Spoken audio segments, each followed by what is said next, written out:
Let's start from the very beginning. You mentioned that there was betrayal in your marriage. So, what type of betrayal happened and how did it occur?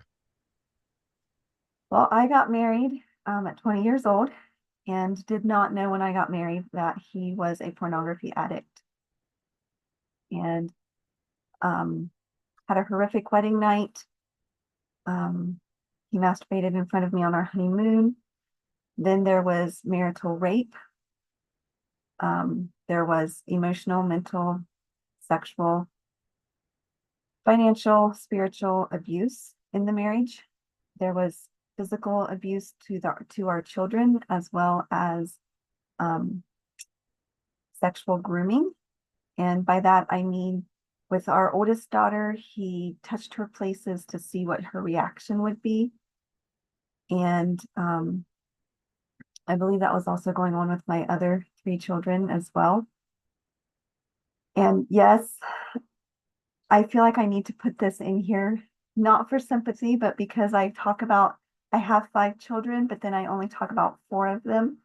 And that is because one of my children did die. So when you hear me say, yes, I have five children, then I only talk about four. It's like, well, wait a minute. She said five. So where's the fifth one?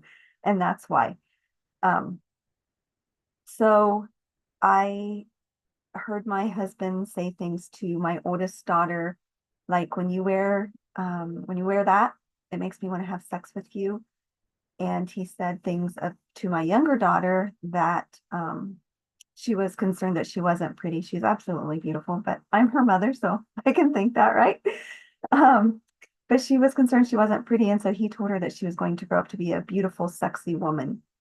And, these are things that no father should be thinking about their child, nor should they ever be saying it to their child. But it was what happened in my home.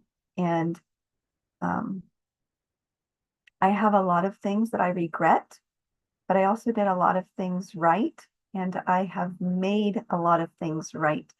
I lost relationship with my oldest daughter and my oldest son with my oldest daughter, because I was married to her father. As long as I was married to him, she would have nothing to do with me.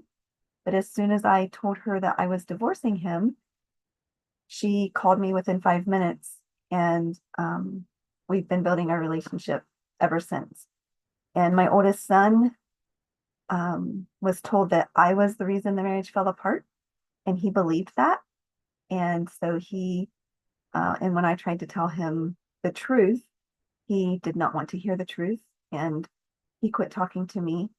But I've been rebuilding relationship with him now for a little over a year. So I feel very blessed that my two older children have been gracious to me, and my that father really has been gracious to me and allowed me to regain those relationships with my children, because I know that that does not always happen.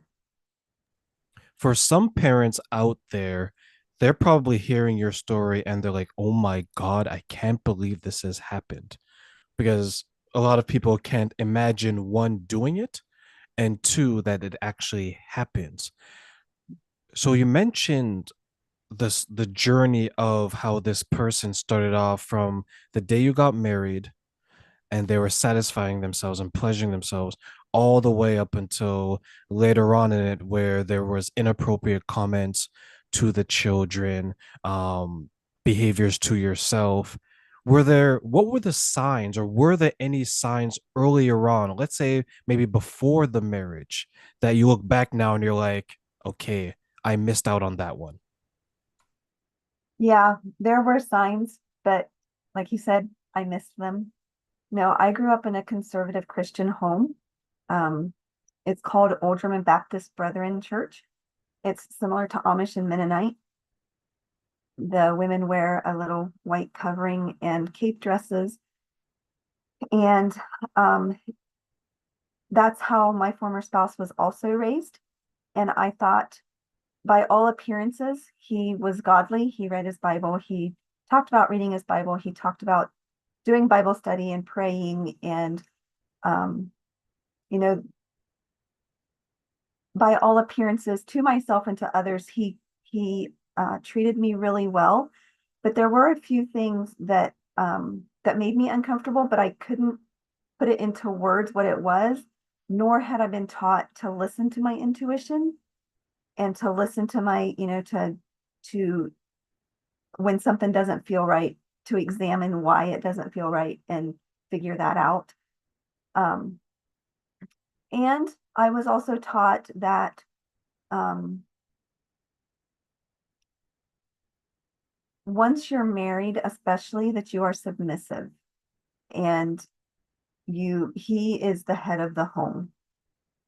And I'm to be fully transparent, I probably took that a little far. Um,